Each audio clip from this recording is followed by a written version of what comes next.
Hello everyone, সবাই কেমন আছেন? আশা করি সবাই ভালো আছেন।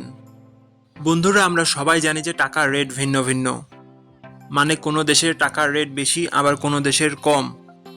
কিন্তু আপনি কি জানেন আজকের দিনে আমেরিকার $1 সমান বাংলাদেশের কত টাকা হয়? আপনার ধারণা কি ঠিক, নাকি অবাক হওয়ার মতো কোনো চমক আছে? এই ভিডিওটি বিশেষভাবে আপনার জন্য তৈরি, তাই শেষ পর্যন্ত দেখুন। কারণ আপনি যদি নিয়মিত টাকার রেট জানেন, তাহলে অর্থ লেনদেন বা বিদেশ থেকে পাঠানো রেমিটেন্সে লাভবান হতে পারেন।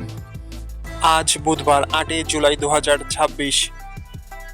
আজ আমেরিকার $1 সমান বাংলাদেশের 123 টাকা 53 পয়সা, আর অপরদিকে বাংলাদেশের $1 সমান আমেরিকার $0.0081। বন্ধুরা, টাকার রেট প্রতি মুহূর্তেই বদলায়, আর এই পরিবর্তন আপনার আয়, খরচ, এমনকি সঞ্চয়ের উপর প্রভাব ফেলে। তাই নতুন রেট সবার আগে জানতে এখনই চ্যানেলটি সাবস্ক্রাইব করুন এবং বেল আইকন প্রেস করুন, যাতে কোনো আপডেট মিস না করেন। আমার কাজগুলো যদি আপনার ভালো লাগে, ডেসক্রিপশন ও পিন কমেন্টে বিকাশ ও নগদ নাম্বার আছে, আপনি চাইলে সাপোর্ট করতে পারেন। ধন্যবাদ সবাইকে। আল্লাহ হাফেজ।